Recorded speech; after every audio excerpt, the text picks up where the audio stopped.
Welcome to the Crypto Campfire.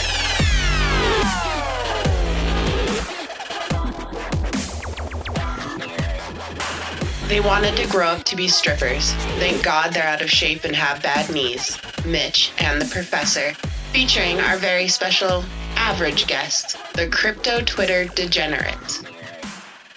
Hello, everyone, and welcome to the Crypto Campfire. This is Mitch. This is the Professor. And tonight we got a special for you guys. But wait, we need the crypto news from the Crypto Gent. Thanks, Professor. Hello, Crypto Campfire listeners, and welcome to the cryptocurrency news in a flash with the Crypto Gent. 3 key indicators suggest Bitcoin price is ready for a massive move. XRP community is threatening a takeover if Ripple execs keep on dumping. That's the cryptocurrency news in a flash with the Crypto Gent, and it's back to you, Professor. Thanks, Crypto Gent. Man, this is going to be off the hook. We brought together the craziest, most fun group of guys and women from crypto Twitter that I have the privilege of being friends with. This, and I also have to put out a disclaimer before we even get started. If you're offended by foul language, I'm going to just turn this off right now because it's going to get fucking raunchy. Let me tell you, if it's anything like it's on Twitter, oh yeah, we're in trouble. So I got to put that out there now. That's all right. We'll send the pretty police the other direction. So I don't know. Are we gonna want to introduce the Crypto Gent? Sure. What the fuck? We might as well put a news segment in this, right? Right. That's kind of what I'm thinking. So before we kick off this mess / clusterfuck / whatever the hell this is, let's listen to some crypto news from the Crypto Gent. Thanks, Crypto Gent, for that fuckery. Oh my God. This is going to be off the hook. Oh my God. You guys are awesome, man. Let me just start. How did it even happen? What the? I was talking with Lucky today, and the Edge is like, yeah, maybe we could get together and do a podcast. And I'm like, well, fuck it. Let's get everybody on there. And it was like, it just exploded. He's like, really? I'm like, yeah, we can do that. Whoever wants to join. Uh-oh. Colin's on. Look at that. Kinda.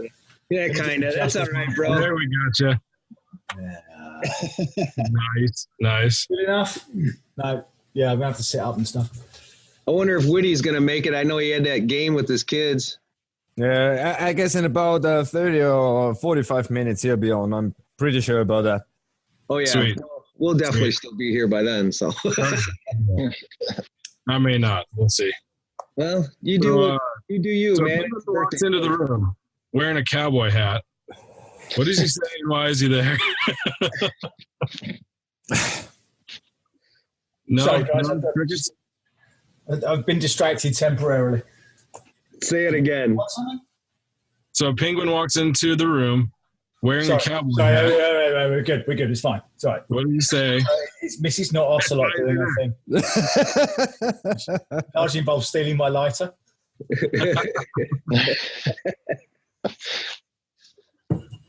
So, all right, you ready, Colin? Penguin. Sorry, yeah. So walks into the room wearing a fucking cowboy hat.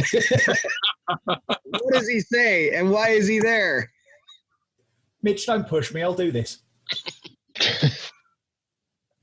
Yesterday. Wardrobe. Hold on. Yesterday, I have to link that to the chat.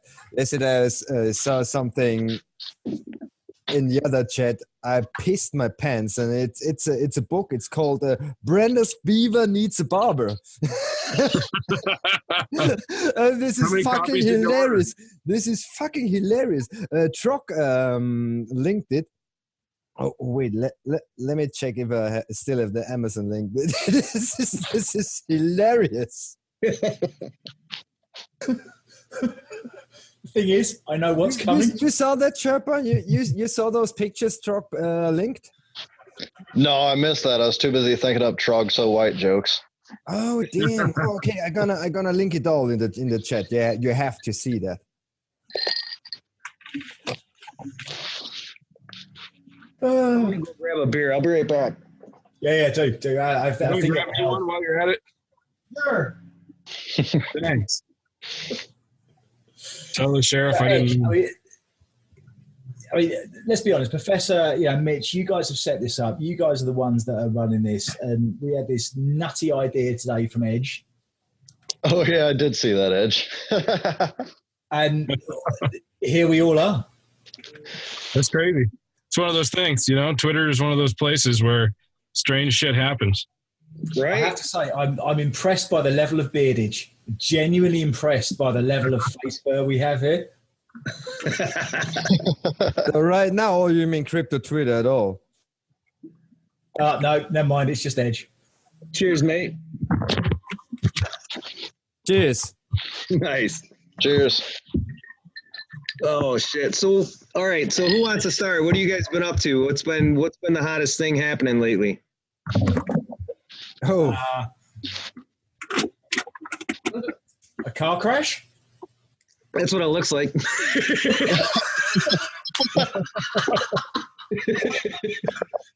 Oh, this is going splendidly.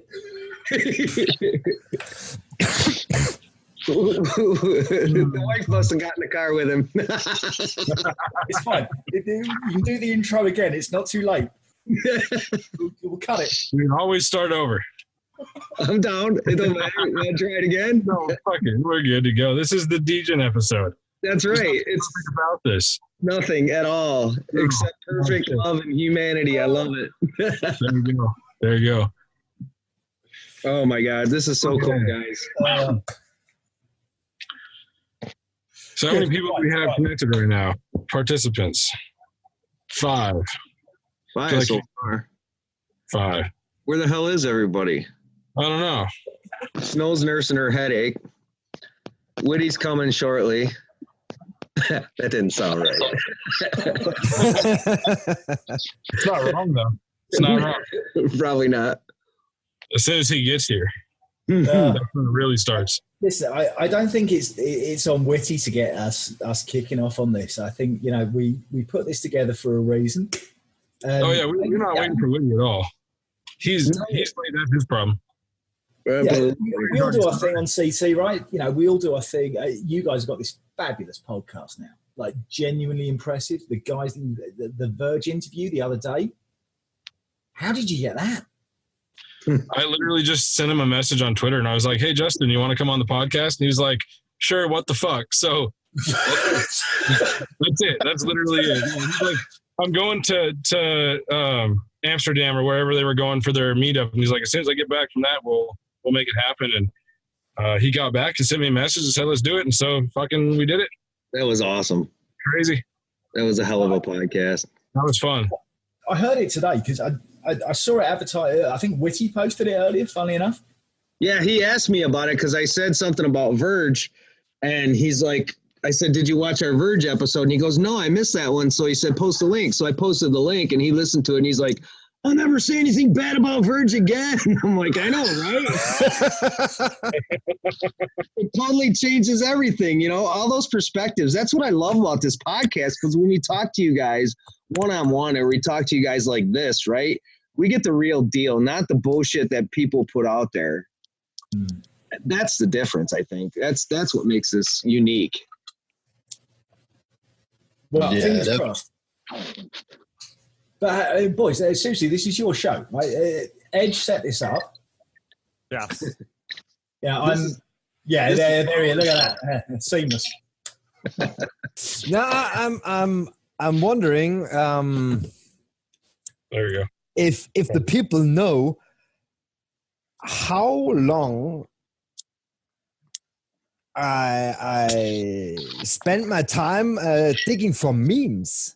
This is insane. It's hours every day. Hours I'm digging for memes, and I'm wondering if people know what work we do.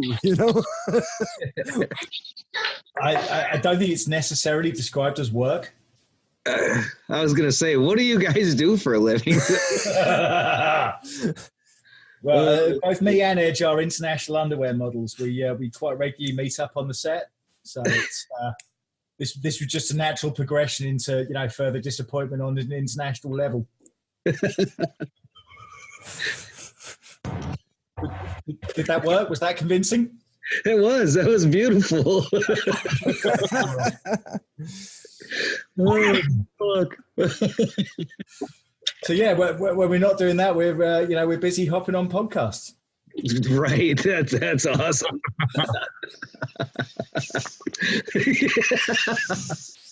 Oh, none of this is true. None of this is. I'm sorry. None of it.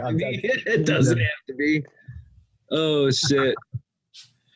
So what rabbit holes are we gonna get down? There's Witty. Oh, Witty. Look out. Now shit's going down. Oh yeah. Oh fuck. The man, the myth, the legend.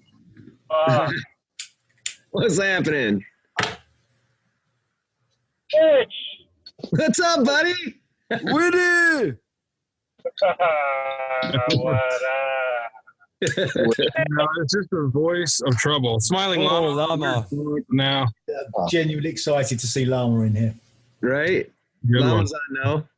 So, I mean, back to your earlier question, Mitch, like, what do we do? Like, Llama essentially sets the standard. There's a couple of people who really go above and beyond in terms of what they put out. I mean, like, a few of us are just about the shit posting, having a laugh, you know, just learning a few things about kind of what we're invested in, what other people see for the same reasons. And then you enter into Llama territory, where he's just got his shit wired. Yeah. This dude is just, he's incredible. Genuinely, a genuinely impressive man. He's apparently now reading detective novels so he can have a cheeky wank without the missus finding out. I pay attention on Twitter. The funny thing is all you guys are pretty fucking amazing, if I must say. It's incredible to watch the banter go back and forth, you know. And I mean, there's some pretty wild looking stuff that happens, but at the end of the day, it's just awesome to see you guys come together as just a group of guys fucking tearing it up, you know. Bitch, I saw a pack of balls in an egg carton yesterday. I mean, two bollocks in one egg carton, 4 eggs. I mean, and that's fine. I'll just hit the like button. There you go. I mean, it's awesome. If I think about how it all started, about 1.5 years ago, I met Yuki in Tamara, and then I got to know all those other dudes like Medra, Drog, Jared, and all those. And so one came to the other. And then when did it start? I guess it was about fall last year when those Degen things started. It was at first was it's been the bros, and then it evolved to kind of a movement. So everybody wanted to hop on, and it totally blew up. So it was kind of funny to watch. Oh yeah, you can't put it to words. That's the thing. The energy you guys put out there, you just can't put into words. I follow along with so many different people and so many different things, and it's always refreshing when I get to go scroll the feed and find you guys and start trolling your shit and start dropping lines in there. It's always good to reverse troll the trolls. It's a good time. Yeah, mixing up the flow. You know? But honestly, I'll tell you something. So we get some drama on crypto Twitter. So Nia against this, Shill hates against him, whatever, it doesn't matter. But if you look outside of crypto Twitter, so like the political Twitter, especially the leftist Twitter, this is another level of toxic. This is ridiculous. Those people are insane. Yeah, I'm with you on that. This is going to sound terrible, and I don't know. Maybe this stuff just keeps popping up in my feed. But the MAGA stuff, this isn't what I came onto Twitter for, and it doesn't necessarily affect me politically, but I see a giant strawberry disguised as a microphone. And I'm all about that. I'm 100% in on this. And Mitch, like what you were saying earlier, like the whole Degen thing, yeah, there's this really bizarre group of people that have found each other who also have a gutter level sense of humor. Oh my God. You're not kidding. Well, can you guys hear me? Yeah, we got you, brother. Yeah, we got you, brother. Yes, sir. So that whole strawberry thing that's associated with my dick, like the strawberry tip dick, that all came, I don't know if you guys know the backstory, but Crypto Fungus at the lower part of the bear market put a tweet out, and he said, I'm closing my long from 19,000 here. And it was a fucking joke. He was trolling, but it took off to the point of where a guy on YouTube even said a major trader. I remember that. It was awesome. Right, okay. So what Fungus did was Fungus got a t-shirt made with that tweet.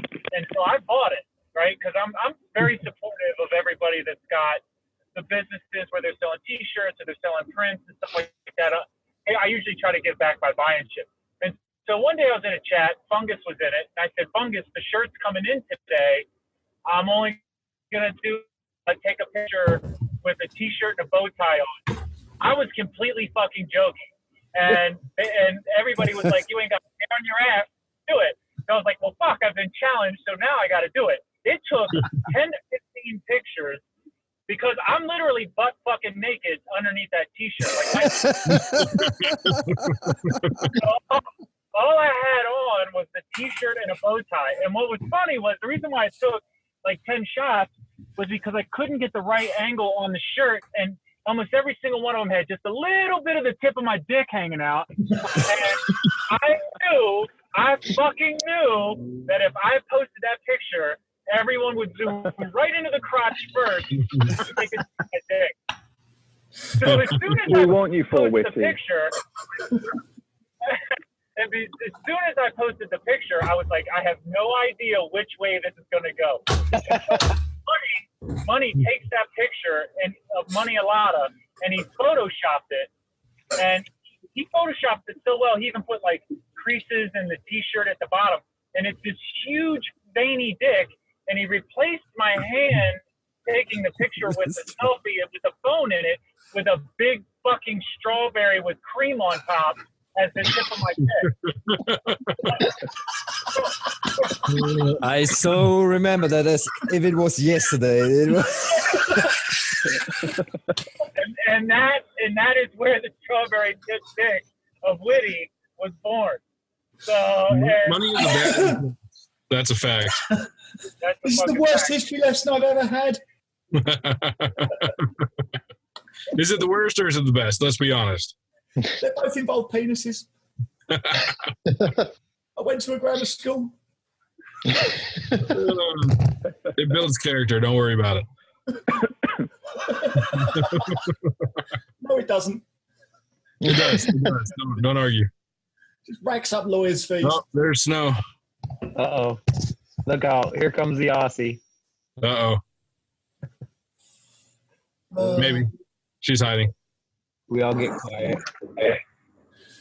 I still haven't received any roast lamb with hot mustard yet. So. Well, lucky I just got here. Hey, Snow!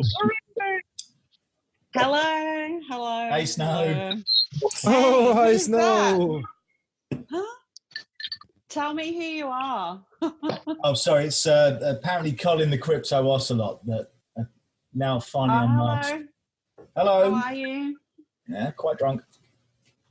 That's okay. I'm hungover, so we make a good match. Oh, perfect. We're in fine colour. We leveled each other out. It's Australian hungover, English drunk. This is perfect. Absolutely. Who else is here? Catching up. Oh. Witty's here. We got everybody here. Witty. I'm here. I think I'm here, but I don't know if anyone can hear me. I can hear you. Llama. Hey. Llama. Oh my God. Llama's on? Yeah. I hope Oh so. my God! Llama! I've never heard your voice. I'm so fucking excited to finally Witty. hear your voice. Oh, hi, Witty. Llama is slacking. Making connections here on the Crypto Campfire. I didn't Hello. realize Llama Dreams could coming talk. true.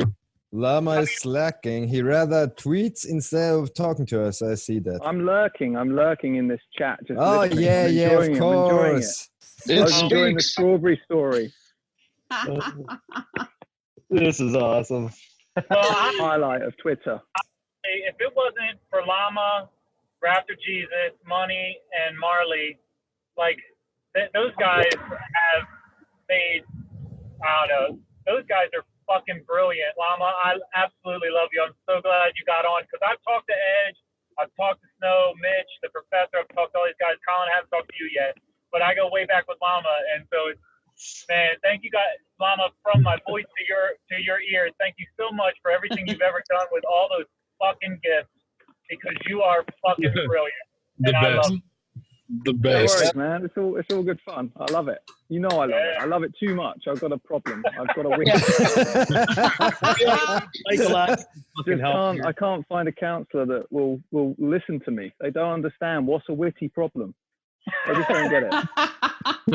Well, you see, sir, I'm into strawberry dick pics, and I really don't know how to come out of this. Exactly. I just don't get it. I mean, it's very 2019. Who isn't these days? Yeah. Oh. Who else has gotten on? Has anybody else gotten on? Did I see right that Lucky wasn't going to be able to get on because he's worried about being doxxed? Yeah. Really? No. He doesn't have to Lucky have is a one of these video. people that keeps it together in this space. He's like a really good leveler. I love him. I can't get enough of the guy. He's a smart, sharp dude. Really is. He is. You know, whatever. All you guys are. Fuck. You really are. Oh, Mitch is getting all happy. Yeah, whatever. That's good. You got, Mitch is all getting all wrong. But yeah. He's always happy. What are you talking about? right? Seriously, there's just different levels of happy. Yeah, and he's the ultimate happy level. Yeah, like 99.9% of the time. And then every once in a while, when life gets really shitty, he goes down to about like 99.8% happy. Whatever. And then there's like this massive fissure in the universe, and everything starts to fall apart, and then everything is good again. But Yeah. The What are you road. talking about? the stages of Mitch. Yeah, right. The happy stages of Mitch. I'm so fucking positive all the time, right? It's a good thing. It's a good thing. But, Mitch, this is your opportunity. You just let it go. If you just go ham now, you just vent, just get it all out. Get it all out. Huh? He does. All the shitty podcasts, all the people you've interviewed who fucking suck. You just lay it on now. Okay, wait. Since we're on that topic, there is this asshole named Andrew. Oh, hi. What a dickweed this guy was the other day. I fucking unfollowed him. I blocked him. What a joke. Wait a second. Is that Andrew Nation or whatever? Yeah, whatever. No. I need to know what happened because I heard something else from someone about him, and I'm still So pulling up in my feed, but I don't know exactly what went down. there was this guy come onto the feed I was on and just started being a total ass, right? And me and my diplomatic self, I gave him the what for, but I did it in a way he was kind of like, did I just get my ass kicked or what?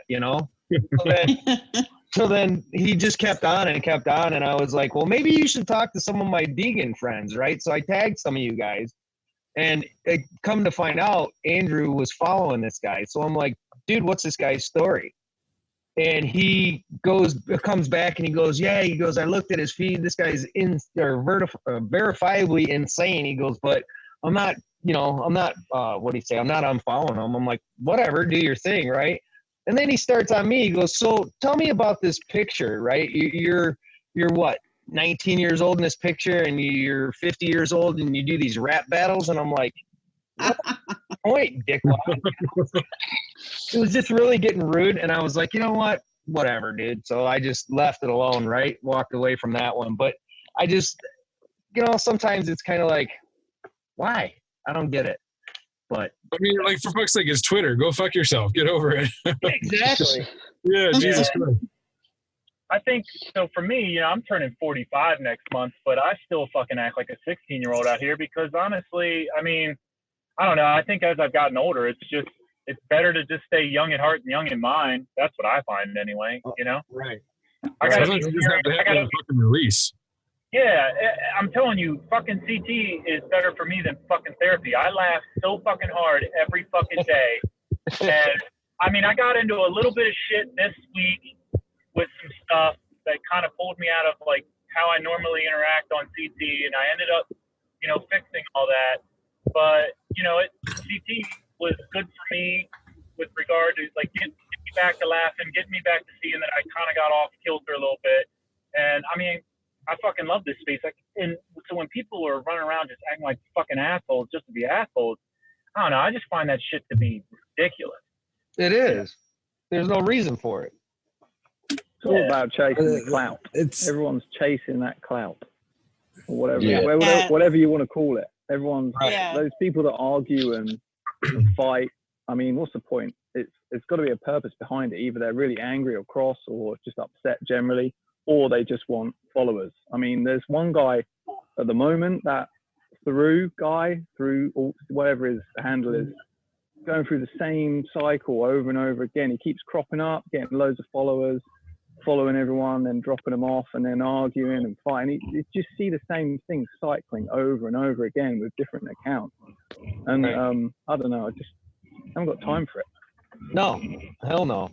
Like you said, though, it's about chasing clout. It's about people wanting to just hear, because attention's attention, whether it's positive or negative attention. It still gets the job done. Yeah. They're just cunts for clout. I think someone. There's a catchphrase we could use. Come for the clout. So cunts for clout? C-U-M, not C-O-M-E. And I make sure to correct all you guys if you use cum improperly in your tweets. You know that, right? I'll come along and I'm the grammar police. I'm the degenerate grammar police. I'll let you know. If you misuse the word cum, I'm there. Right? That's an important person to have. If you don't have that person, you're just how are you ever gonna survive on crypto Twitter? What? It's important to have a cum cop? I don't get it. Well, he's there prematurely. I am the cum cop of Twitter. I love it. Yeah, I'll take that. There you go. Strawberry nightstick. All right, Witty, I got something for you. I need you to do something for me. Okay. I need a 2-minute sci-fi story of the future of the new cryptocurrency that just dethroned Bitcoin and is now taking over the world and destroying it as we know it. Oh, God, why do you do this to me, man? I don't fucking have an imagination. That's the point. We gotta watch your imagination. I can take this. Become a thing. Oh, well, I'll tell you what. Before Colin takes over for me, because I fucking suck at this I can shit, field this question. I will say that I was very impressed with Justin Vendetta on your podcast when you hit him with that fucking stapler question. Seriously, he was like on top of that shit. Dude, he did not even like when you hit me with that question in our podcast. I was like, wait, what the fuck did you just ask me? He didn't even flinch. He was just like, okay, I would paint it. I would use it as a paperweight. I would blah, blah, blah, blah, blah. I was like, holy shit, this motherfucker's brilliant. It was great. It was amazing. Yeah. It was like he was thinking about it all day. Like he knew it was coming. Exactly. Like he knew it was coming. Yeah. He's the fucking Bitcoin time traveler guy. Shit. I had him on my show. Crap. Maybe I changed the future. All right, Colin, you're up. Let's hear it. Fine. You boys want to talk contentious crypto? Because, I mean, look, I'm aware of the company that I'm in. And I'm also conscious that, my account could very well be doxed after this. But, so talk to me about the XRP stuff. What do you boys see on this? I'm prepared for shit. So just cryptocurrency taking over the world. Just get ready for it now. I'm here. I'm there. Just lay it on me. Yeah. Let's go from an Albie show. Take it in turns if you want. I'm here. $10,000 XRP. Oh shit! I'm still waiting for 589. I can't wait. I'm so excited. $10,000. Oh, at least if it's not that, it's a mil comfortably. At least it's the next step up. And not 20. I mean, we're talking like a week from now, guys. The fucking moon is here. The fact no one's talking about is if XRP goes to 589. Next week on, but you will always have 20 XRP stuck in your wallet. Now imagine you have 5 wallets, each 20 XRP, each XRP for 589. Imagine this is insane. Why you have 20 XRP? The market cap. I've got no XRP. Am I doing this wrong? But of all the cryptos, right, of everything I've ever seen since I've been involved in this space, it remains the most contentious. It remains the one that causes the most arguments amongst people. It's still the one that really it rankles with everyone. You either love it or you fucking hate it, and there seems to be no in between. And I'm very aware I'm in some fine company here. I would have to say that it's the freaking community behind it in so many regards, because there's so much hype around it, and it's like, you people even know what it is that you're hyping, because it's not a deflation. What are you calling you people? It's not. You're a bald white man. Who are you calling you people? Deflationary. Think about it. You know, and they keep bringing tokens in. My buddy says, "Man, I just bought a shit ton of XRPs, but I can't figure out why this price doesn't move. We see all this good news, and it never goes up. And it's like, it's manipulated. It's fucking so crazily manipulated. It's not even funny. With all of the good news, it's a fucking tool, right? I mean, it's a tool.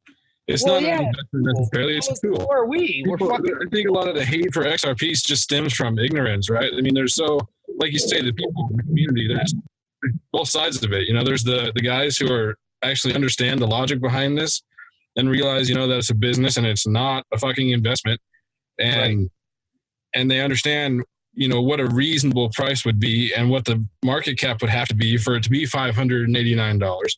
But then there's the other people that just love the fucking moonshot stories, and then, you know, the 20% of the community members that think it's going to hit $589 are just throwing this shit out there, and then everybody fucking latches onto it and rolls with it because they love the thought of becoming rich with spending $10, you know, and you're always going to have those people though. There's not shit you can do about it. Professor, I spent $30, $30 whole dollars, and I'm still not rich. Well, look at those. Look at the last ICO hype in late 17, early 18. Those people went nuts. Remember the gas wars? They paid hundreds of dollars for gas. Yeah, it was like the transaction fees were just nuts. It was crazy. And the hype behind it's like Quark chain, WAN chain, and you thought, oh yeah, this is going through the roof. This is it, right? There's just January 2018 was a special time. Hey guys, I gotta go. My daughter just got off the bus from her field hockey game. I'm heading home. We gotta have dinner, so I gotta get off the pod. But I love one of you bastards and ladies.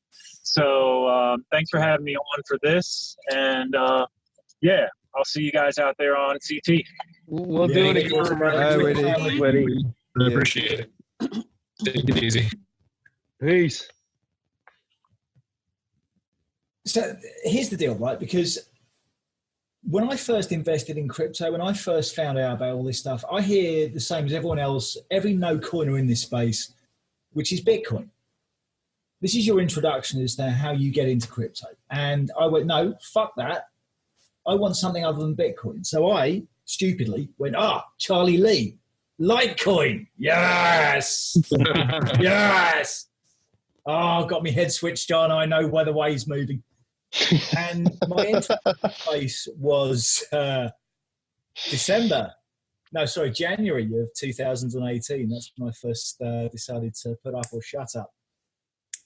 And I looked at Charlie Lee and I thought, this is a dude with his head switched on. This is okay.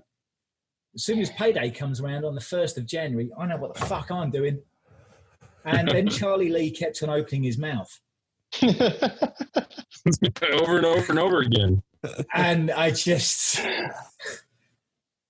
watched this lovely stack of money. Just someone threw petrol on it and set it on fire. And then they kicked me in the balls whilst they were doing it and jabbed their finger in my face. And I thought, oh, this is fine. It's all right. It'll get better. It'll get better. And I just, you look outside of everyone's entrance into this space, which is Bitcoin as a rule. This is what people hear. And people get wedded to their altcoins, right? You start getting personally invested in your investment. And I'm as guilty as this as everyone else. You know, we all see what we see for different reasons.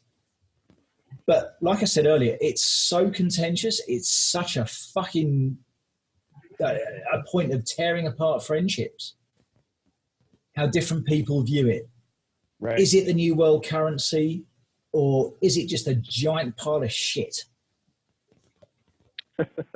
The second one. Really, I'm very much hoping it's door number one. But I don't get this opportunity to talk with people ordinarily who are also in the crypto space, who love their stuff for a different reason. Like Verge, the podcast you boys did on it recently. Just hearing someone who has been in crypto from not the earliest days, but someone who held on to their Bitcoins, used that investment, powered their drive, powered their enthusiasm to create something. That's pretty fucking exciting in my book. It is, isn't it? It was amazing to hear his story, and just it was inspiring to say the least. Like, I mean, he just fucking worked so hard and did such amazing shit. And to build something as big as he did, regardless of what anybody says, you know, I think it's pretty amazing.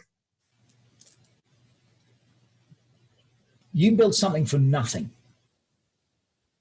Something from nothing, and get someone else to share that vision, share that dream, get people behind you. But you present that to the world at large with everything else that goes on with the new coins being released, the ICOs, the IEOs. After what I heard, like genuinely Verge all of a sudden starts looking at things and you go, oh, maybe there is something in this. Mm-hmm. And yeah, of course, we've all seen this year with Raven, with Dragon. Christ, we can dial it back a few years and go down the BitConnect route if you want. And not saying that Raven and Dragon are along those lines, but people are naturally wary now of anything that comes along. Yeah. Everyone's got a dream. Everyone's got a plan. Everyone's got ambition. But and without being rude, I think we're generally in the more mature end of the market rather than the teenage route. But, you know, we've seen some shit over the years. We know how life plays out. We know where the partnerships are. We know who works with who and what makes a successful business, what makes a successful product. And back to what Mitch was saying and Professor earlier, it's totally the community that puts people off.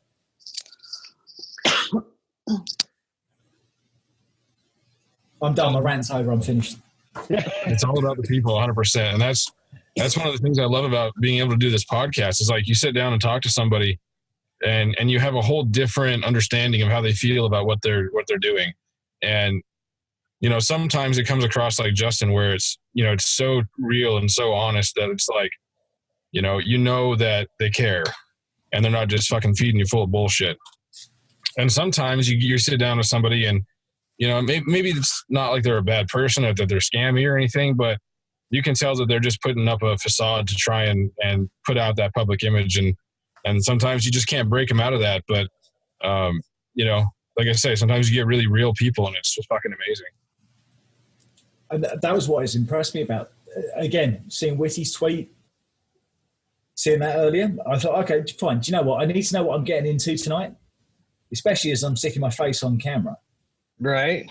Because everyone I went to school with, or university, or kindergarten, or everything else, would be straight on here to judge me by the medium of Facebook or any other social media event.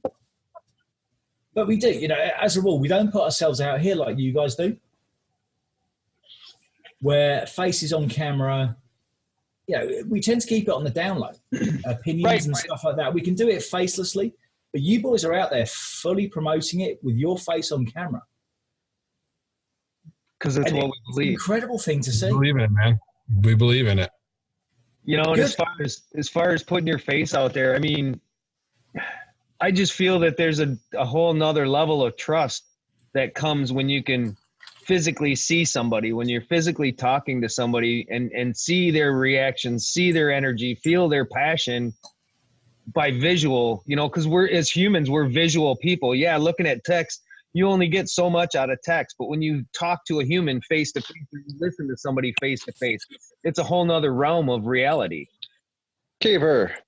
Yeah. Bro. Who just came on? Keeper's here. Oh, cool. What's up, Keep? What's up, guys? Hold on. Let me get this thing set up. Cool. Who's on it? That was a hell of a photo. Keeper, where's the camera? You've got such a beautiful face. Come on, put it on. Hold on. There he is. There he is. What's up, Sharp? Yo, you beautiful. Hey. What's going on? Hold on. Let me change this up. I set this up just for this. That's perfect. Amazing. This is. I will never This is forget really that shitty moment timing. on Twitter with the peppercorn.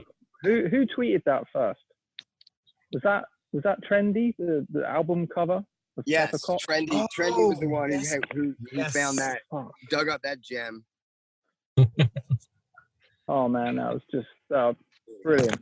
Absolutely brilliant. It's still in the background. I've still got a thumbnail in the background where it's just got this. Yeah, you got one for each ear. Trying to reach around. That's not a seatbelt.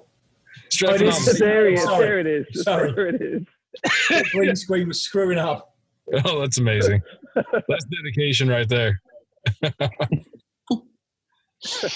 I hate to disappear right now because it's just about to get fucking fun, but we're about to start the party, so I'm gonna take off and peace out. But Mitch, you gotta ask the eyeball question.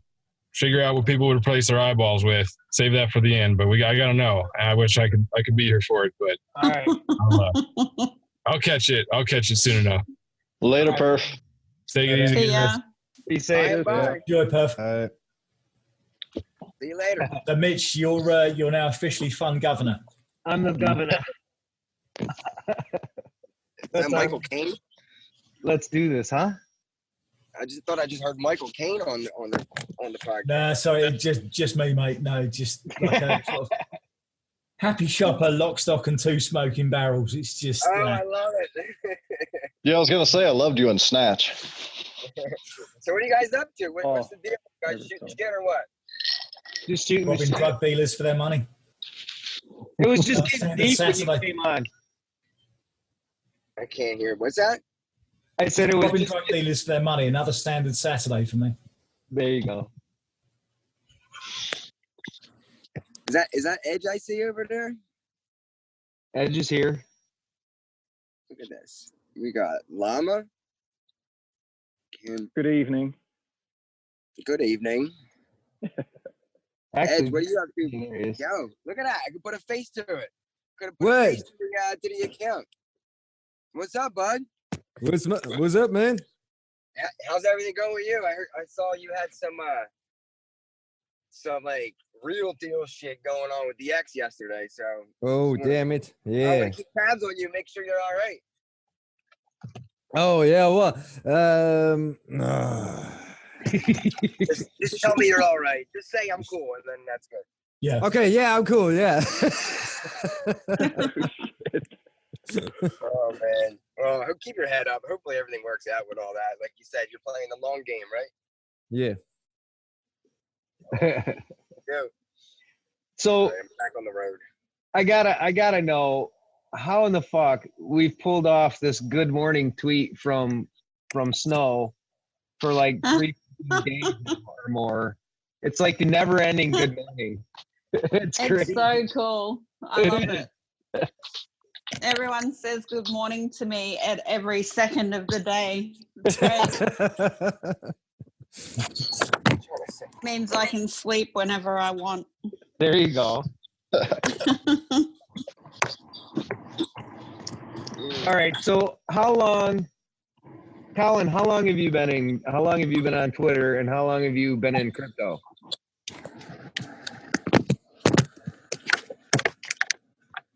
Wait, who? Colin. Me? Oh, Yeah. sorry. So I've been.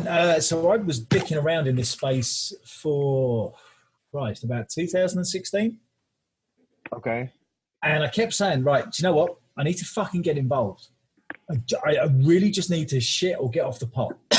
And I didn't. And I sat there looking at stuff going, oh, no, this won't work. This can't happen. This won't be a thing. And I heard the talk about the Ethereums, the Litecoins, the Bitcoins. And at the time, being a no-coiner, being totally outside the space, I had no idea. I didn't know what the fuck I was doing. Well, I've largely gone through life that way. But this time, I actually had a look at things. And I saw something that, being ex-financial services, having traveled a fair bit, I've done my time doing various bits and bobs. I saw something that a lot of other people don't necessarily see. And that's an option.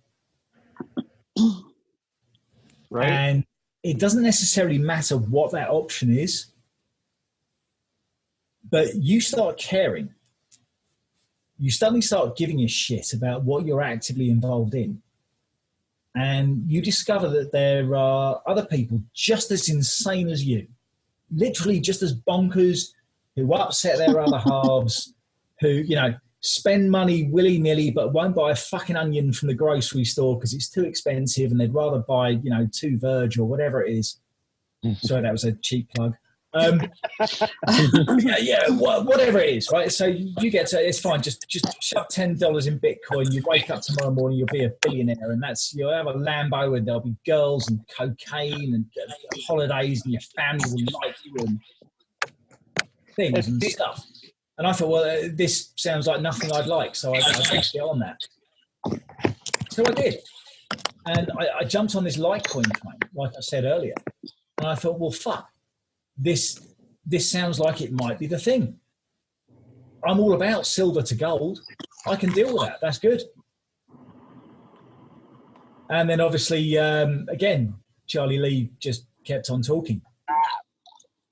And then he said another thing.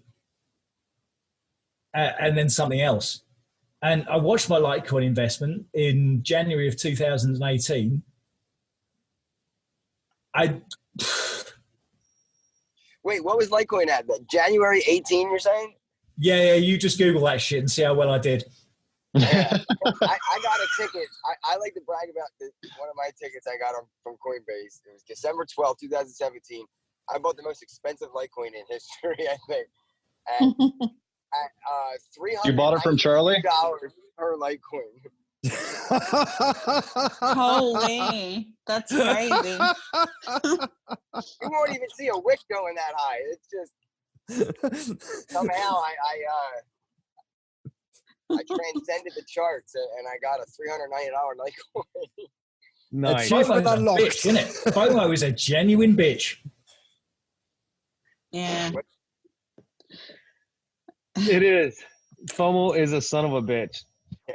Well, to be honest, I had that Litecoin for like a week before it was sent to Binance and bought some shit coins. So I did well with those Litecoins, to be honest. I bought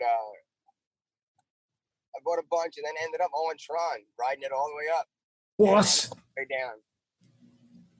down. You went down the Tron narrative? Litecoin. Hey, listen, I can't criticize. I went down the Charlie Lee narrative. So wait. Litecoin is the the only coin I really use in real life. So I buy my weed with Litecoin. Where's Charlie Lee? Get him on now. So there's a real use case, you know, and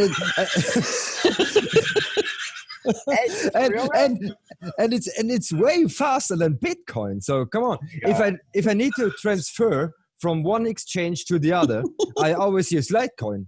That's why I bought that $400. Those $400 Litecoin because of that reason. Because I didn't want to wait. I use it to spend. I spend it definitely. It's fast. I use that Speeding app. That thing is fucking cool. I can go to like Dunkin' Donuts and buy a coffee and use Litecoin for it. It's crazy. How many coins are on that app? How many different coins do they accept? Say what? How many different coins does that Speeding app accept? Well, I know it takes Bitcoin, Litecoin, and I mean I can open it up and look, but those are the only like a handful. It is. It's like 4 or 5 different currencies that you can use. And there's like probably 20 or 30 vendors that actually, it generates basically just a coupon code, and the vendor scans it and it processes the transaction and takes it out of that Speeding app wallet. So it's really easy to use, and it's just a matter of transferring your currency to that application. But it gives you a means to actually spend it. So like when you're in profit, you know, you can spend it instead of trying to sell it. And yeah, I'm familiar with the whole thing actually. And they have like, I knew about the Flexa platform and the Speeding app that they were putting out. So I naturally bought a bunch of FXC Flexa, thinking it was going to move. And I mean, this technology, this platform now, the Speeding app is everywhere. Yet their coin isn't doing a damn thing. But what's his name? Tyler Spalding. He's got a whole thing happening, and I think they just released like their own coin now is for the merchants to bring in other people. That it has to do with the staking reward, the staking of the FXC, bringing in smaller businesses. They just released the whole thing last week, but the coin still didn't move. But yeah, I knew that it was a big time platform. It was going to be a game changer. I just thought the shitcoin would move, and it did not. So I lost money on that one a little bit.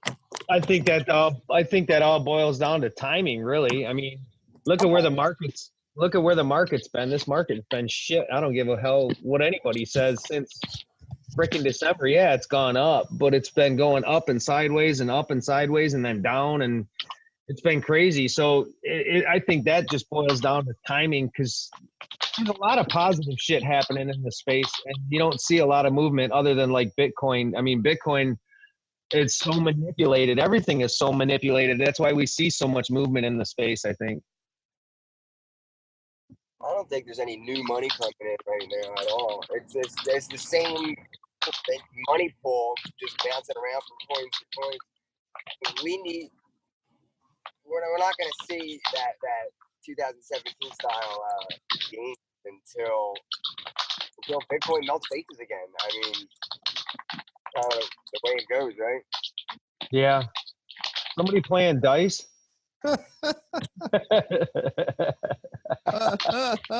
It sounds like somebody's rolling fucking dice in there. What's going on? Yeah, sometimes I have to laugh about my own tweets. So before I even tweet them, so yeah. Oh shit! Well, that brings me up to the conversation of tax and crypto. If you guys listen to some more of our podcasts, you'll hear where I'm really hard set on the whole taxing of cryptocurrencies, because in my mind, there's never been, well, not even in my mind, in reality, there's never been a tax from one currency exchange to another, ever, anywhere in the world. So like if you take the euro and exchange it for an American dollar, you don't get taxed on the difference in value. And if if the euro goes up in value from where it's at and it goes up, say 10%, you get taxed on that 10% or 20% if it were to go up in value? No. So when we're dealing with a cryptocurrency, which is indeed a currency, why do we get taxed when we have it go up in value after we purchase it? And really, we're not purchasing it. We're exchanging the dollar for a dollar's worth of value from it. So when it goes up in value, why should we be taxed on that? I think we should be taxed on it from an expenditure aspect. So like a sales tax or a transaction tax, not a freaking capital gains tax, for God's sakes. I mean, realistically, you just need to be taxed whenever you cash out. I mean, all this bullshit about having to go through your trades and figure out what you've gained and how long you've held it is just horse shit. Right, but if you never cash out and you spend it like a currency, when will you ever be taxed? You'd never be taxed if you did that. Yeah, and I mean, it's the same thing, though, if you're just holding money, you know, under your mattress or whatever the fuck, you know? Right, except, yeah, no, you're right. So, I mean, that's my point. It's like, I don't think they can really tax it at the end of the day when they figure all this shit out. They can really tax. This is the thing, right? They're still trying to figure all this shit out. Yeah. But everyone is still trying to figure this shit out. Where does it slot in? Right. And you know, we've had the SEC, the IMF, all this shit, right? Every country's got their own rules and regulations. I was not expecting that. Slightly thrown me off my point. Sorry. Don't know why. But everyone's got their own rules and regs, right? As we do for countries. We always have. So taxation in the UK is different from taxation in the US. And the ability to actually sync so that different countries' crypto laws, regulations, whatever the fuck you want to call them, all sync up together. That's really the fucking challenge as far as I can see. Because at the moment, there's no commonality. Right. Bitcoin's the brand name. Bitcoin is what everyone hears about crypto. And I know that some of the people in here are Bitcoin all the way. Yeah. I look, I see other options, and it's what those other options present me with. I think it depends if you're a trader, Colin. If you're about, because there are some people in the crypto space that, like the true traders that do it for a living or are really into trading, they don't really, and this sounds harsh, but they don't care about crypto at all. No, God no. They care about the volatility and the gains and the percentages that you can make. And I think a lot of people, they don't care what coin it is. It's about what's going up or down the most that week. Yep. And I've heard them say it.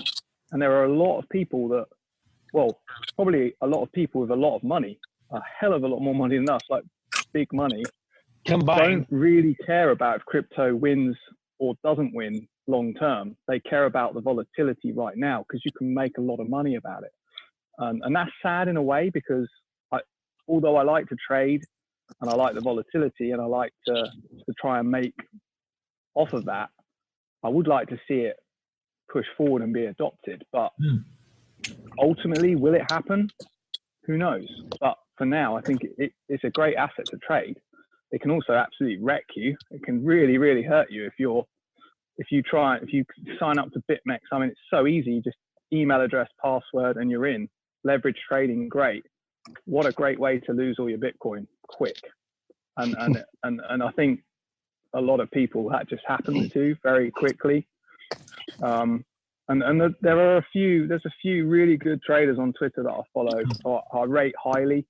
And if you follow them, and you can get some good information off these guys, but most of them couldn't give a shit about anyone. I don't think they're just out there to make money. They don't care about crypto. They don't care about if it's going to be used in the future, whatever. There's one guy about a month ago, I think he cashed out his whole lot around 10K, just over 10K. And he said, look, been doing this a long time, could probably go higher. I think it will go a bit higher, but I couldn't care less. If it went to 20, 30K, it doesn't matter. I'm out now. I'm set for life. I'm retired. see you later, boys. I'm done. Couldn't give a shit about Bitcoin and where it's going. But he's done his bit and he's made his money. And I think a lot of people use crypto for that. I don't know. That's just my view on it. I don't know about you guys. I mean, my background is financial services, and I spent a very long time working for a lot of big multinationals, all banks or all FS related. I've done a few roles over the years. I've worked in learning and development. I've worked in recovery. I've worked in staff retention. Christ, I've worked on training analysts how to produce a new format of their report so that it makes it more easy to read for other people. Which sounds fucking ridiculous. I mean, why on earth would you not produce something that makes it easy to read for your end customer? But you deal with these people in this environment, and money is everything, but money is also nothing. It doesn't really matter what you trade or which commodity, which asset class, which is the latest slippery Ponzi scheme, if you want. But they all do it, and they all make money from it. Yep.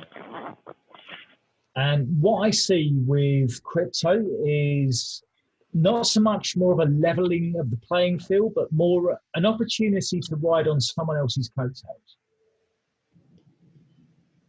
I don't have to do a great deal to be successful with this time. And if I wanted to push it on the level where you have, as you should, no emotional investment whatsoever into anything that you've got. If you bought into gold, you don't love gold, you don't adore gold, you are not a gold member, right? You just bought into something you want to make some money off. And this is what the CT traders do. They make money off of a fairly volatile market, let's be honest. And successfully too. Yeah. It's not necessarily about having a maximalism for one coin, one theology, one way of thinking. It's more about taking your opportunity whilst it's there. And that's what traders do. Mm-hmm. It's not about emotional attachment to what you've put your money in. And this, I think, is what a lot of people, myself included, fail to really understand about the space. You need to be emotionally detached from what you've put your money into if you want to be successful. I wish you could have had this chat with me, Colin, about a year and a half ago when I wasted a load of money on a ton of shit coins. I wish I had this chat with me 20 years ago. This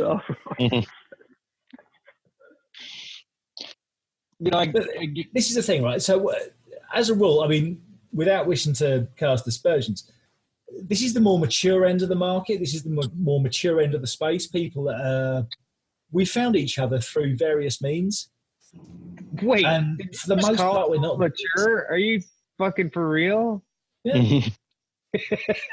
All right. Sorry. Okay. Fine. Well, most of us are dicks, but we pretend to be something that we're not because it gets us followers and retweets and shit. I know. Yeah, we do, right? I'm kidding. There's that certain level of gratification that you get, and this whole maximalism thing, this whole that there can be only one, it just doesn't work. You've got to start being a little bit more flexible in what you're looking at, how these markets work, and who else is competing in these markets too. If you want to be successful at trading, you remove that emotion. You take it totally out of the picture. You don't care about Bitcoin. You don't care about XRP. You don't care about Litecoin or Ethereum or Doge, whatever you like. All you're doing is looking at numbers. Totally. Just numbers. Yep.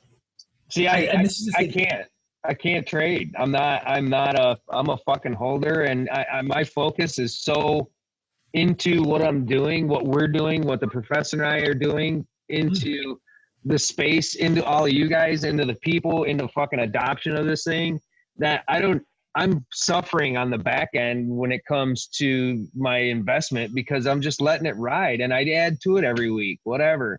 But, you know, I just don't have time to trade. And, you know, whatever. I look at it like this. I'm going to do this, and this is going to take me to – the money will come later, I think. I think all that will come later, you know.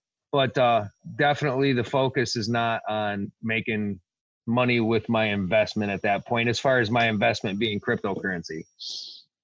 That's a better way to go, to be honest. My fear, I keep trying to trade. Fuck, it's hard. And I've done a lot of hard things in my time. But it's, you know, stressful. It's stressful. It's so hard. And all these guys on Twitter saying, oh, I'm making this, I'm making that. Bullshit. Whatever. None of them are. Yeah. A few of them are making some decent, a few percent trades here and there, maybe 10%, maybe 20%. Some of them are getting lucky on some high leverage sniping or whatever. But a really, really good trader. I mean, I respect a few of them on there. I think some of them, even like someone like Trader Scarface, he might be making some good 10 to 20% trades. But don't forget, the guy's got a shit ton of money. So if he can put in 10, 20 Bitcoin on a trade and make 10%, that's a fucking lot of money. Right. You know, I don't have 10, 20, 100 Bitcoin just to do some trading with. And that's the problem. I think a lot of traders coming in new, they expect to make millions or thousands or, you know, a lot of money quick. But if you've not got a lot of money behind you to trade with, even if you make a 50% gain in a week, which is massive, if you're a full-time trader working as a trader, 50% in a week is kind of unheard of. I've got people that work as a job as a trader in London. You know, that's huge. But if you're only putting in £100, $100, you make $50. That doesn't seem like much, but that's not going to buy you your sports car or your Lambo or whatever. So they just think, oh, I'm not doing it right. I'm not doing it right. Well, you are. You just don't have millions of pounds to trade with, which is what the big boys do, which is why they don't care if they're only making a few percent or 10%. That's enough if you've got that capital to trade with. And I think that's where people go wrong early on in trading. And I think that's, you know, that's where people get confused. But it's hard, man. I've done it for the last year and a half. I'm still trying to do it whilst working a job, family, kids, and it's fucking stressful. And I'm just thinking sometimes, really, I'm just going to start buying Bitcoin each week or each month. And, you know, like I like Bitcoin. I believe in it. I think it's going to go somewhere. So, you know, in the future, it's going to be a good investment. Trading all this shit on Binance or wherever it is. I mean, I don't know, man. It just seems like a bit of a lottery. You know, you log into Binance. I used to log into Binance. Don't bother now. And you feel like you're like walking into the William Hill, putting some money on some dogs, or you're spinning the roulette table. It's that's kind of what it is. Altcoin casino. Well, it's one of those. True, but the thing is, you've got to bear in mind, mate. You might be walking into Ladbrokes rather than William Hill. That's about doing your own research. I mean, really though, I mean, it is a casino if you're looking at charts and shit like that, because there is a lot of gaming going on. But I mean, there are some altcoins and shit coins with real fundamentals and shit. I mean, that if you hold them, you buy them low and crap, you can make a lot of money. You know, it's not necessarily Ripple and fucking Tron, but I mean, these small caps, there's still decent money to be fucking made in the space. Yeah, there is. The money. Yeah. It's not going to be in Ripple and Tron. I mean, it might be if you hold forever, but it's about getting in before the masses get in on something and finding that one or two or whatever coins that you believe in, and then that show promise that that has an idea or a plan that separates themselves from the rest, kind of thing. I mean, there's a few out there. I can think of one or two. About the fucking use case and shit. And I mean, people don't even look at that. You've got so many people going all in on transaction coins, of which there are 1,000. And so it's just like it's so clogged and a mess. There's way too many coins, and none of them are that special. Like some of them, like they have a great idea, but doesn't deserve its own coin. Like you could combine a dozen coins to make one awesome, but it doesn't work like that. Everybody wants their we don't need no 2,500 different coins. Bullshit. I mean, 100 or let there be 150. That's more than enough. Yeah. But okay, so how do you define a precious metal? What makes a metal precious? Scarcity. Got to be shiny. Okay, fine. So gold is produced year on year. It's not just the shiny factor. I refuse. But this is it, right? So you switch this out to another market. So we'll use precious metals, right? What makes gold valuable? You can't eat it. You can't wear it. You can't edge wear it. I mean, that's a whole different podcast. It's rare. So this is it, right? It's about rarity, but there's no use case specifically for gold. People just understand that gold is a thing. I mean, it's a globally accepted store of value. I mean, that's Certainly. why. Just because that's the norm, just because that's what's accepted, right? So if you go back, let's say we go back to Roman times, we'll dial it back 2,000 years. If you paid an ounce of gold today, right, you can get yourself a bespoke suit, a bespoke tie, a shirt to go with, several shirts to go with that, a pair of shoes. You can maybe get yourself a shitty hat with a band and stuff. I don't know. But you dial that back 2,000 years, you can get yourself a bitching purple toga, the greatest pair of sandals, and a laurel leaf to throw around your head and swagger down the center of Rome looking like king shit. And probably I want, Colin. Fucking sheep too. But it hasn't really moved in terms of what you can get for it in all that time. And there was, this is going back years now, but we're a Joe Rogan podcast where we're talking with Peter Schiff and Joe Rogan. The history of gold. And people understand that, you can't just walk into a bar and start whacking your massive block of gold on the bar until a bit falls off and go, yeah, fuck it, that'll do. We'll have 4 beers off of that. That's not how it works. So people realized there needed to be a medium of exchange where gold is still a valuable thing, but you can't necessarily swap a gold bar for a chair or a chicken or a hedge. So you can buy, let's say, 20 chickens or 3 chairs or 2 hedges. But the guy only has 18 chickens or 2 chairs or a third of a hedge. What do you do with what's left over? And this is kind of how the monetary system was formed. And you're absolutely right. Gold was the thing because people understood that gold was a desirable. Something that people looked at and they wanted to have.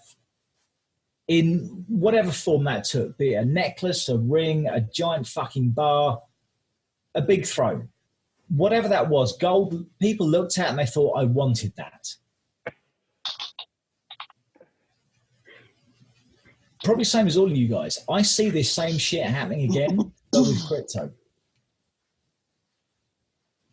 I don't necessarily agree with all of you on what crypto that is. But what I do see is a load of like-minded people who see the same thing with the same opportunity. And it's about trying to find where that golden goose lays its egg. I think it's those toys that you keep posting, Colin. Yeah. I can slap a couple in if you want, brother. Hey, they're more desirable to me than gold any day of the week. Well, I mean, can I post a picture? I'm not sure how to post a picture in this, but I'll find a fucker. I was hoping you'd show me your collection. I was hoping to see some sort of shelf on the back wall there with all these toys lined up, No, all I can see is a dog that's just walked in and collapsed, like it's pretty tired. or bored of listening to our chat. Oh, you can see that? Oh, hang on. Yeah, I can see. How about now? Oh, he's gone. Wow, production values. That's funny. You can. I mean, it really is, though, like you said about leveling the playing field and opening the market. I mean, you go into fucking the stock market in the U.S. and everything. You got to be an accredited investor to invest in, anything decent, any IPOs and shit like that. I mean, really, the point is that you have the option to fucking do your own research and pick the shit that you think has a fucking chance or has a good chart or whatever the fuck you're trading on. And I mean, just fucking roll with it. Nobody's telling you you can't. That is good. I like that. You can just do what you want. You can go in and like I said with BitMEX, just email address, password, you're in, you're trading. That's great. It's not great if you haven't got an ounce of IQ on you and like you're just gonna put your Bitcoin on there and 100x long it and think you're gonna be rich. Then you're gonna lose it all. But I like the fact that you can just very easily start trading with very little in your way to do so. I like that. That's great. That is something that I really like about crypto. That it's very accessible. The freedom. Well, yeah, it is. Yeah. It's a People freedom. may say it's complicated and this and that, but you just Google it a bit and there's so much information out there. It's very, very, very easy. Even if you go down the Coinbase route, just get an account, put some money in, off you go. There you go, you're in. Right. There's nothing, there's not too much in your way. With $100 or $50. Yeah, exactly. Whatever. Yep. It doesn't matter. Yeah, it's great. You're in. It's good. I love that. It's good. That's amazing. And the use cases, the things that you can actually do with it, and most of that's blockchain. I mean, come on, let's be real.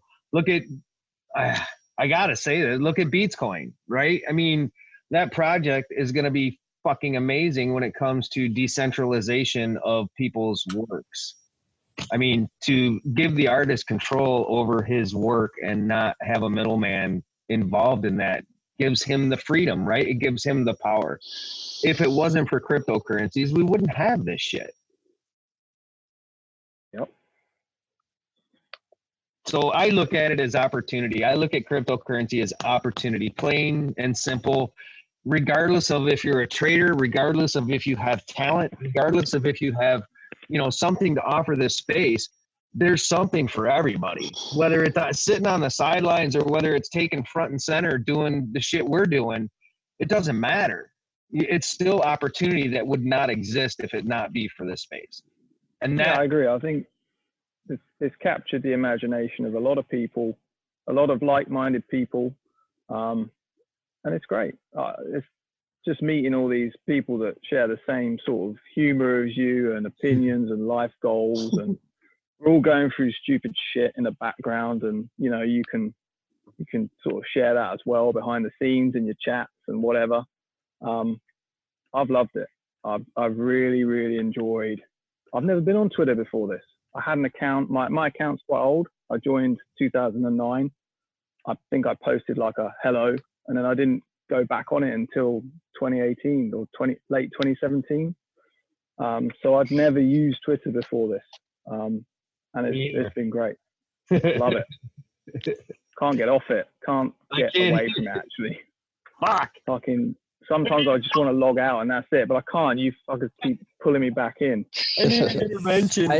I can't even count how often I deactivated and deinstalled the app from my mobile phone in the last 8 weeks.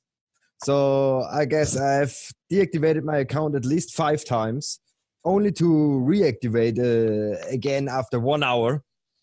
Exactly. You're not going anywhere, Edge. You don't leave me. You're not going anywhere. I deinstalled the app from my mobile phone for at least 15 times the last 8 weeks. So only to reinstall again. So it's addictive. It's highly addictive. And I spend like 18 to 20 hours each day on Twitter. So this is really crazy. Yeah. I thought I was bad. Holy shit. Yeah, I feel like I've got rookie numbers now, Edge. You're really making me feel bad. I need to up my game. Holy Christ. Shit, man. I mean, look, I need some sleep tonight, but now I feel like I've got to stay on. I sleep for like, maybe 4 hours each night. So. All right, stop showing off. Sometimes I wake up. Last night I woke up at about 3:30, and I saw you starting to go off on one about dick pics. And I was awake for like 2 hours, on Twitter. Then I slept again for 2 hours, and then I woke up, and then I drank my coffee and been on Twitter. So, But see, this is the thing, right? To a certain extent, the Degens is a really good example of this. People have found each other in this space. And it's not that we agree with everyone all the time, because we fucking don't, let's be honest. We've all got our own views. We've all got our own life history. We've all got our own shit that we see that's different from other people. Yeah. I'm not going to sit here and say that Bitcoin is the revolution, because I can't. But I can't sit here and say that XRP or Bitcoin's the revolution either. We are. We're the revolution. Fuck yeah, we are. All right. Think about that. Yeah. Think about that. It's everybody that's in this space is the revolution. This is just the platform to get us there. I like that. Listening to your podcast, the thing that I fucking loved was about the adoption, how you boys are actually going out there and going, right, so have you heard about this? Maybe you should. That's how else are people going to hear about it other than some negative fucking news source? Well, there's the XRP community, but we'll stop there. Right? CNBC. CNBC, yeah, right? All my fucking employees hear about it every goddamn day. They're coming in like, oh, I saw something about Bitcoin on CNBC. It's like, God damn it, you motherfuckers.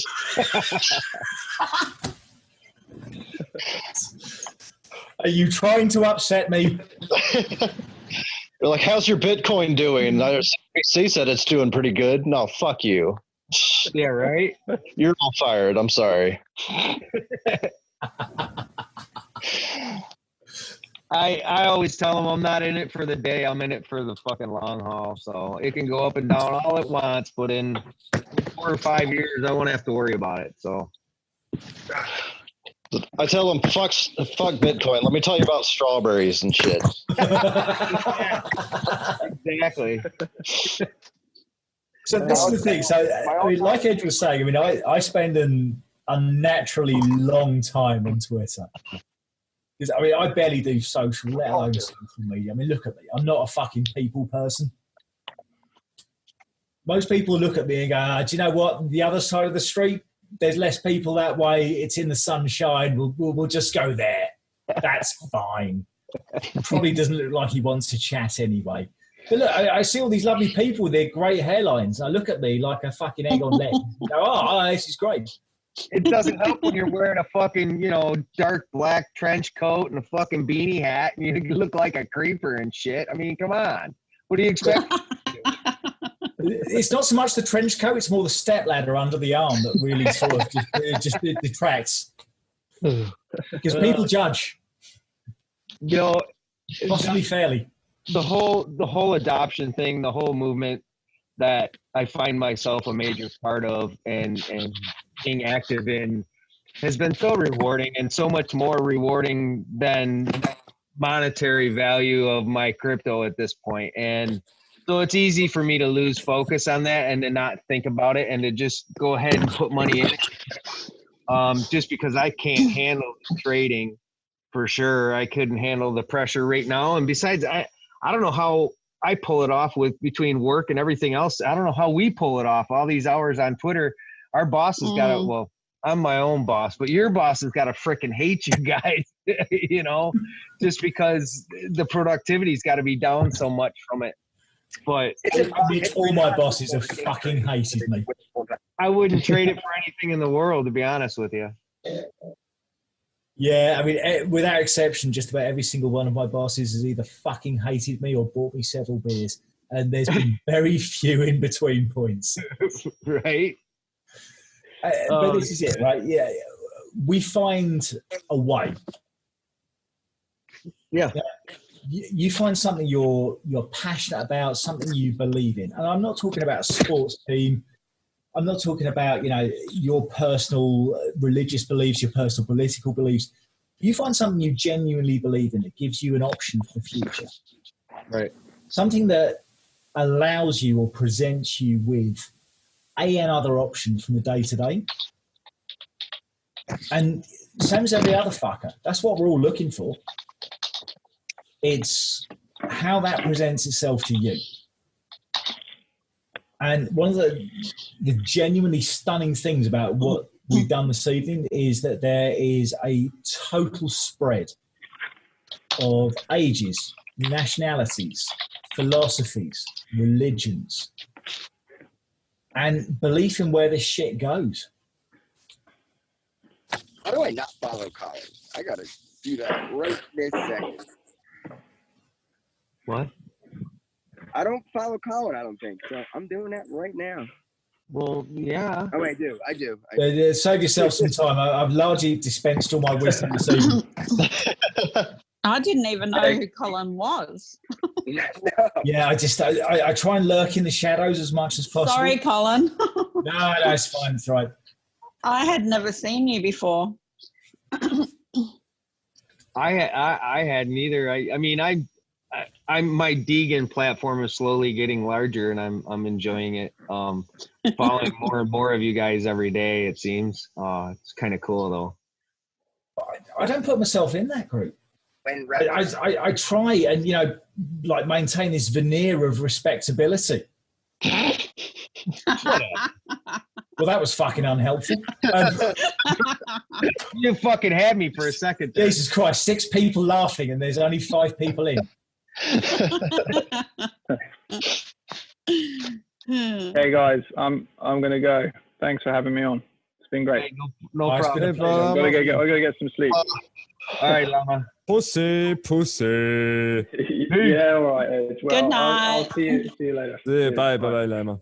Fuck you, Llama. Yeah, whatever, man. Cheers. Bye. Love it.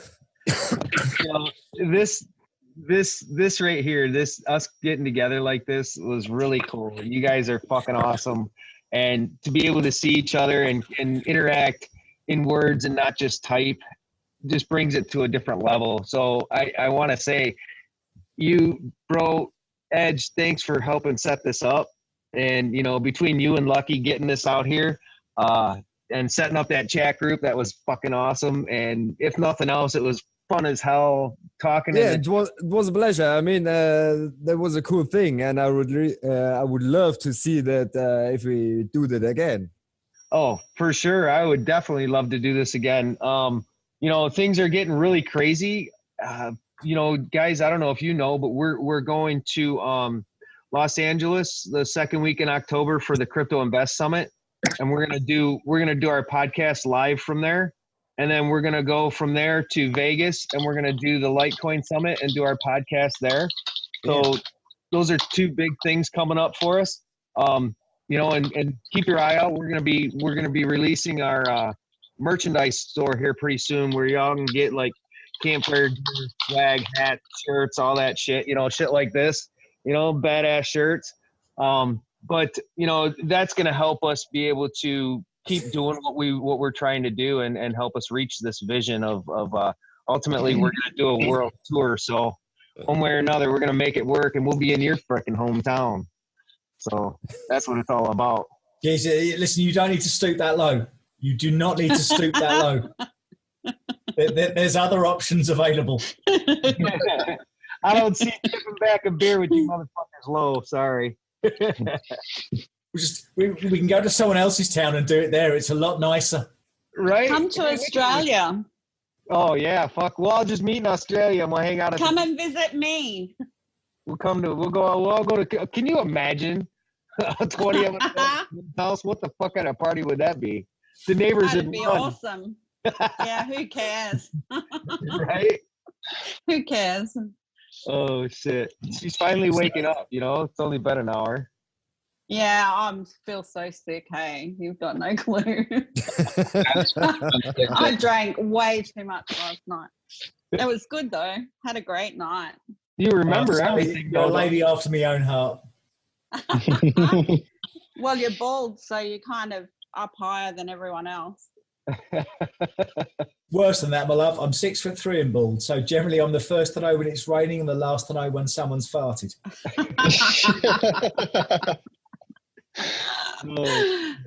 Haven't you seen on Twitter my bald collection of guys?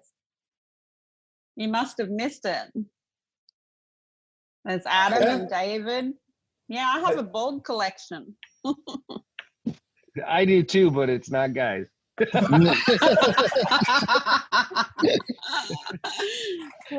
Hilarious. And cut. You did say uncut. Yeah, that's what I thought. Let's not go there. Nope. Not going there. Oh, shit. Oh, never a truer word spoken. Oh, we sorry, I went really squeaky. So when are we going to do this again? Couple weeks, a month? We'll see. Play it by ear. Well, guys, it's up to you, right? So this is the thing. Last thing I want to do, Mitch, is hijack any of the shit that you've done. And it's like I said earlier in this messenger group, right? Stuff that happens on here doesn't affect us in real life, except in a positive way, right? If something on here happens and it's got a negative effect on whatever you're doing, be it on here, be it your work, be it your relationships, whatever the fuck it may be. The point is on here, you actually get to speak your mind a little bit and have some fun. Right. And we're on your platform. You've been kind enough to put up with us for probably longer than most people expected. So you call the shots, because I'm up for this as and when. I've enjoyed the hell out of it, and I'm sure our listeners will too. And not everything has to hit the airwaves. You know what I'm saying? So I think the video aspect of this between us is, oh, Jesus Christ. Yeah, I could have done all day without seeing that. Yeah, there it is. This is a Degen fucking show. Yeah, those were great days. I loved So it. we gotta Those were great days. The video aspect of this, yeah. Damn it. I'll keep my head up here. Yeah, well, thank you for setting it up, Mitch. And it was freaking amazing how we got that organized. And I think, yeah, I liked it the way it was. Oh, yeah. So let's do that again. Yeah, Sure. definitely. Yeah, sure. I remember when, obviously, you were trying to get some sort of like Degen hangout thing going before, and there was a couple of like tryout things we did. One of the things that I remember from that was putting some thought into it and having like not necessarily a like an itinerary, but some loose talking points to like lock down. You know, so otherwise you find yourself with dead air, killing time. Some sort of rough out to shit and hanging out, having some talking points. Okay, so that brings up this question, right? See, because this was so impromptu, we didn't do anything preparatory for this. Normally we do.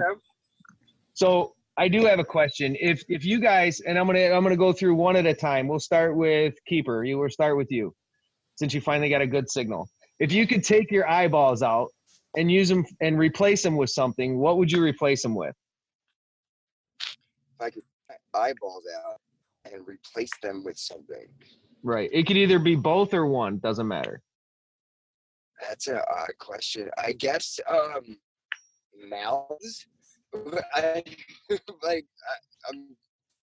don't know what.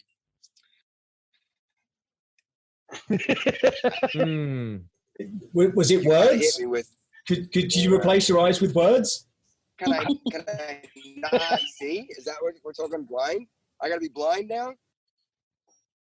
I don't know. It depends on what you replace your eye with. Next. Pass. Yeah. Pass. Let's go to Sherpa. Sherpa's good at this. What do you got, Sherpa? Probably cameras. I mean, about the same function, but at least I could record everything and not forget it 5 minutes later. There you go. Good one, Alan. Jesus, rose tinted glasses. Glasses? I fucking need them more than most people. Okay, Edge, how about you? Yeah, I would go with Sherpa with the cameras, but maybe I would even go a step further and say some kind of bionic eyes. You know, so That's eyes. That's still eyes. Yeah, well, but those not my eyeballs anymore. Right.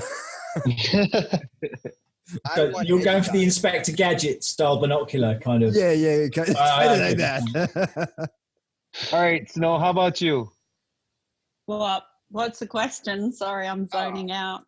If you could take an eyeball out and replace it with something. Oh God. Replace it with. Mitch, you're so dead. I don't know. Jesus. What did everyone else say? So nice of you to join us. Oh, I'm sorry. That's the hangover. Yeah. I don't know. 2 Alka-Seltzer and a paracetamol. Fuck it. That'll do. Right. I've had some paracetamol anyway, but and coffee, and it's just not working today. So back to bed to you. I'm still in bed. Good morning. Yeah, right. Thank you. Mitch, what are you replacing your eyeballs with? Yeah, Mitch. I would replace my one eye, now my non-shooting eye, with a laser rangefinder. Oh God. He's had time to think about this. Yeah, because it's his question. Of course. That's cheating. Oh, fuck me. Next week, what's my favourite colour? What's what? What's my What is your favourite favorite colour? color? I'm going to say your favorite color is purple. No, mine's purple. That's fair. But wrong. Well, I just assume, Mitch, having pre-booked the question from what would you replace your eye with?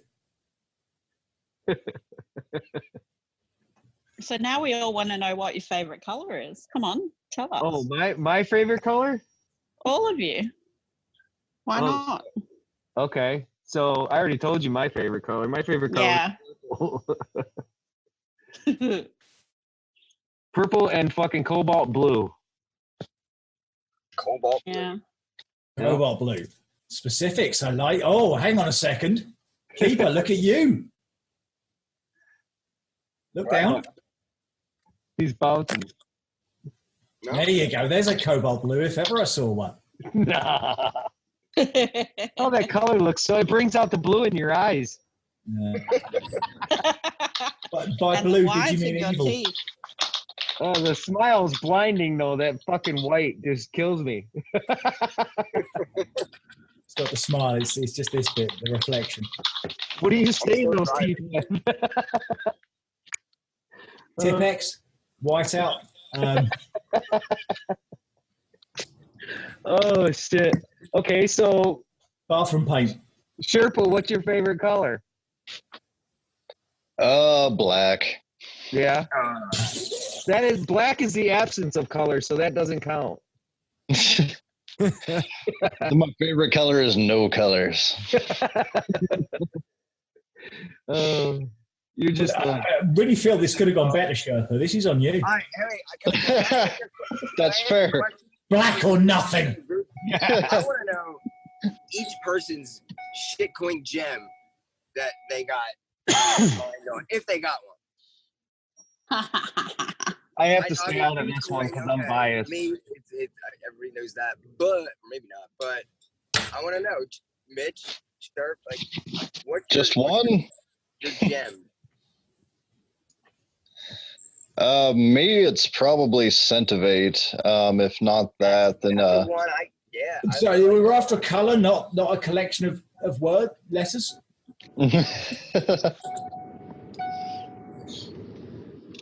Centivate. They're like redoing the internet, right?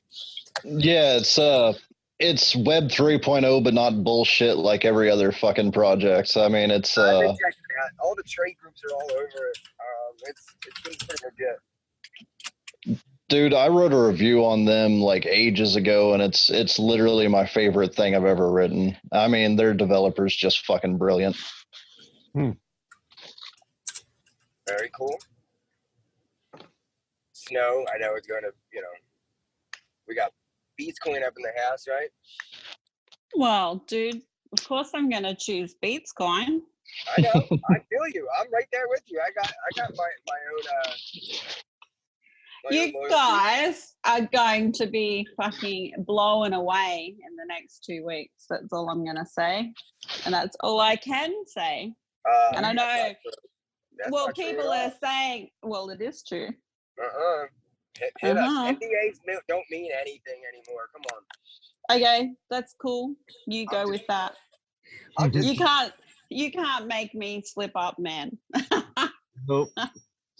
My lips are sealed. She's like the spy that shagged you. Listen, guys, I'm out. Thanks for having me on. It was an honor to talk to you. Right? And yeah, see you out there. Peace, brother. Yeah. Bye-bye. Peace. Take it easy. All right, so we're done. And then there was 4. Yeah. Why am I always the last one to stay at a party? Well, when you're I ain't gonna say it. Take the fifth on that one. No, if it helps, you're in fine company. Oh, for sure. Absolutely. Hobbies are important. I found ones I was really good at, which were drinking and smoking. You shouldn't smoke, though. Well, I'm told it'll stunt your growth, but I'm freaking jonesing for one right now. I can't wait to get out there and smoke one. Yeah, see, this is the thing, right? So you guys have this reputation to protect, and obviously I'm just, some Degen on the internet. But our reputation is just who we are. It's not something that we, I get what you're saying though, and the way I've had people say stuff, I've had close people say stuff to me about like having John McAfee on the show or having other guests on the show, and I flat out tell them, I'm like, listen, I'm not going to centralize this show. We're not going to centralize this show. We're putting people in your face, and if they want to make asses of themselves, so be it. But that has nothing to do with that has nothing to do with us. That has nothing to do with who we are. We're just putting it out there for you to see. That's all, right? We're an avenue for people to speak and people to be heard. And if they want to tell the world that they're assholes, then fuck, more power to them. But that doesn't affect me. You know what I'm saying? It doesn't affect our show, I don't think, and I don't think it affects us as far as people. Well, I mean, that's the beautiful thing about it. I mean, you've got everybody the fuck on there. I mean, you've just got normal fucking traders on there and shit, and dumbasses like me and shit. So it's fucking brilliant. I mean, every other fucking show is like, oh, we've got this fucking chartist with 100,000 followers. It's like, fuck that. I mean, right? Who wants to talk to that guy? Yeah, apparently all the other podcasts. I mean, fucking A. Whatever. I gotta say, I agree. I find myself more intrigued when I see like Bitcoin Gandhi, whatever his name is, or Snow. That's right. Like I'm interested to hear the people I interact with more. Right, and that's what we don't care who it is. We don't care how many followers you got. We don't care if you're in a project or not. We just care that you want to talk to everybody and want people to hear you.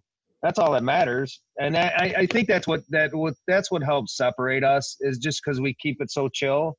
And and the fact that it doesn't matter who it is. I mean, we're gonna have some big name guests on here. We got Peter McCormick coming on tomorrow night, so that's gonna be a pretty big podcast for us.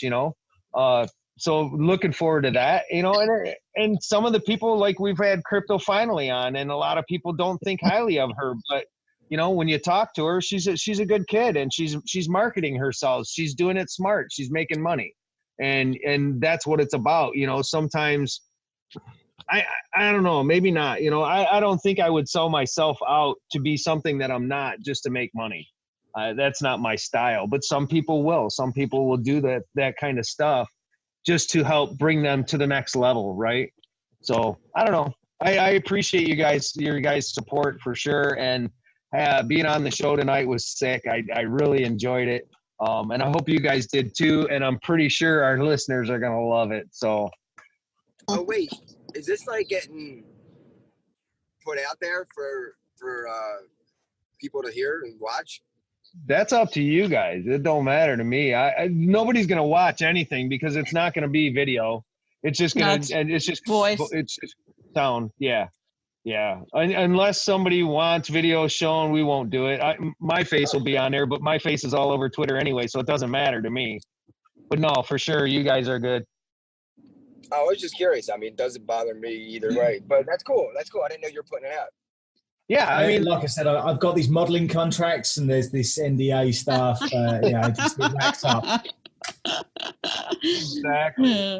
Exactly. You all owe me 700 Bitcoin.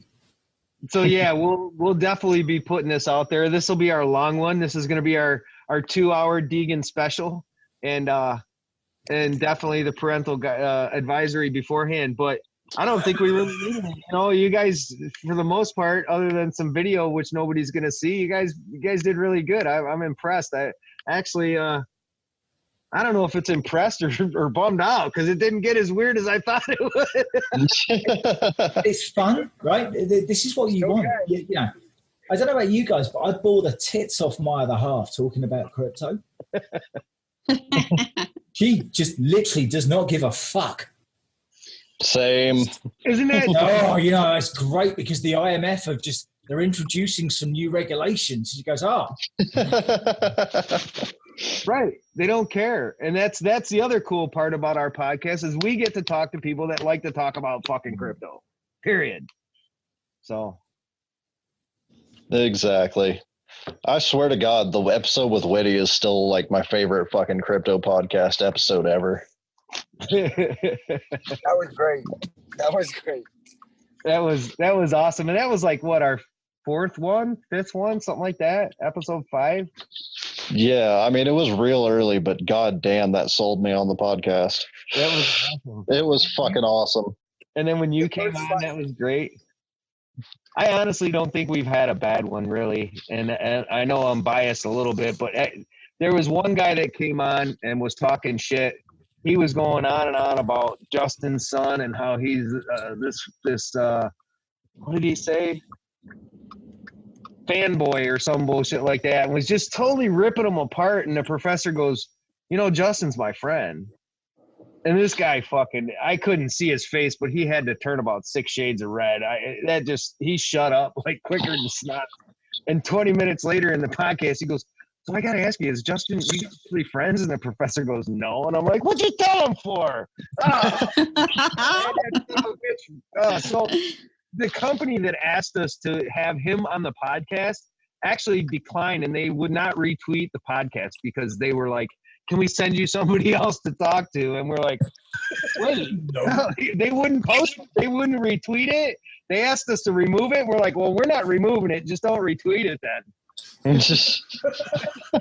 But he just totally fucking made a living ass of himself in front of the entire world, and it was great.